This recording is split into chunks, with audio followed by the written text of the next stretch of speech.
Welcome to the Then Answer Studio. Today I'll be showing you how to quickly and consistently build organic balloon walls. The foundation of our wall will be built on 11-inch balloons that I'm going to inflate anywhere between 7 and 10 inches in diameter to give us that organic look. Then I'm going to tie those two balloons into a pair by wrapping the nozzles around twice and tying them in a knot. I'm then going to make a second balloon pair in the exact same color and join them into a quad by overlapping the two pairs so that the nozzles touch in the center, and then twisting one balloon from each of those pairs around each other, locking them into a quad. I repeated this step so I had 16 quads in each of my 4 different balloon colors. I'll be tying all of my balloon quads together into garlands using empty 260 modeling balloons, the same thing you'd make balloon animals from.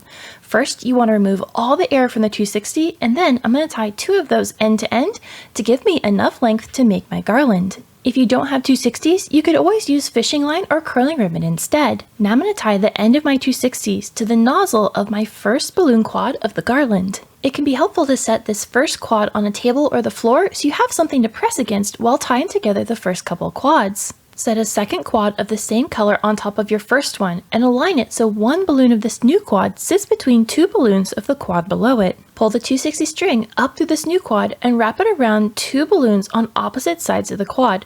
This will secure the 2 quads together so that they're nice and snug. The next quad I add is going to be of a different color, but I'm going to attach it in the same way, making sure I gently press down on this new quad, arrange it so that one balloon of this quad sits between 2 balloons of the quad below it, pull that 260 up to the center, and then wrap it around 2 of those balloons. As I continue to add quads, I want to make sure they're nice and snug against each other, and I'm pulling an even tension on that 260 balloon as I wrap it around. By ensuring that the balloons are nice and tightly tied together, I won't get any gaps between balloons, and you won't be able to see through my balloon wall. Now let's talk about color placement for this wall.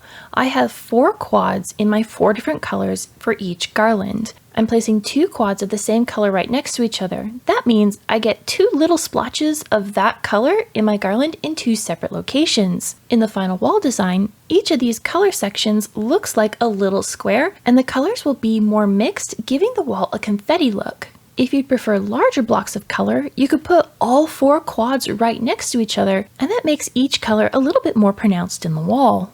Once I've tied all 16 quads together, I'm going to take the remaining 260 tail and wrap it back around a couple quads, and then tie it to one of the nozzles of that quad, hiding away the 260. I'm going to make 3 more garlands in the exact same way, mixing up the color placement of my balloons for an organic look. I'm going to attach my balloons to these backdrop stands so the entire wall will be a freestanding structure. I'm going to place the bases of these stands about 7 feet apart, and that way they sit in a little way on our wall and you won't be able to see the stands if you view the wall from an angle. Take the first balloon garland and set it on the floor next to the stands. The vertical pole of the stands should sit between the second and third quad of our garland. I'm going to pull those 2 quads apart and slip them around the pole so that our 260 string that goes down the center of our garland sits right against that pole. Then take one nozzle from each of those quads and tie them together so that the pole is trapped between the 260 and the nozzles that we just tied. Nestle the balloon quads back together so that they're in their original position and you can't see the pole peeking out between them. Then repeat this process on the other end of the garland so both ends are secured. Set the next balloon garland on top of the first and secure it to the stand in the same way. As I continue to add garlands to the wall, I want to make sure each garland nestles against the balloons of the garland below it. You'll see me rotating the garlands around, and that's to align the different quads.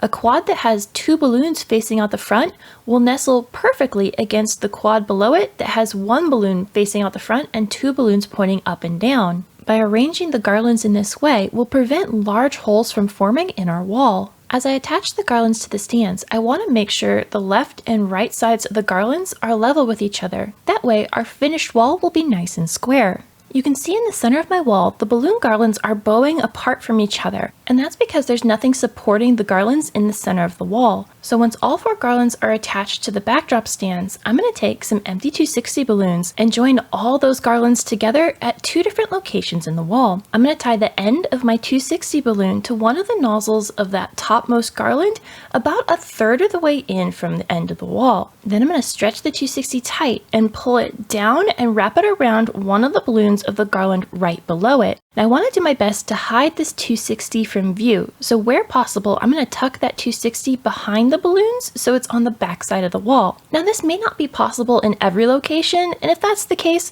we'll just have to come back and camouflage that 260 with some of our accent balloons in a later step. I'm going to continue stretching and wrapping my 260 around so all 4 of my garlands are secured together. Once I get to the bottommost garland, I'm going to take any remaining 260 tail and tie it to one of the nozzles of a balloon in that bottommost garland.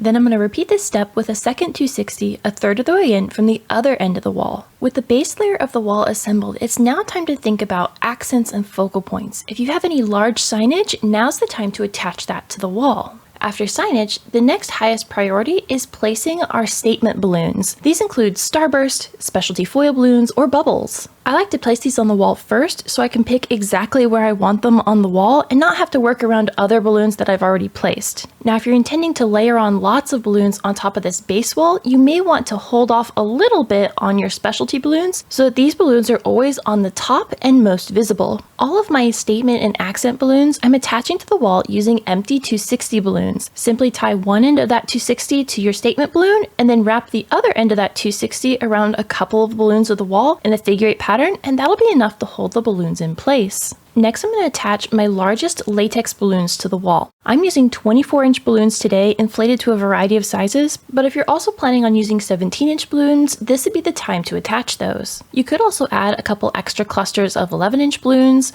but for this wall, I'm skipping right to attaching balloon mini clusters. These are 5-inch balloons I've inflated to 4.5 inches each, and then tied into pairs and then into quads. I'm going to tie one of those quads to each end of a 260 balloon that I cut in half.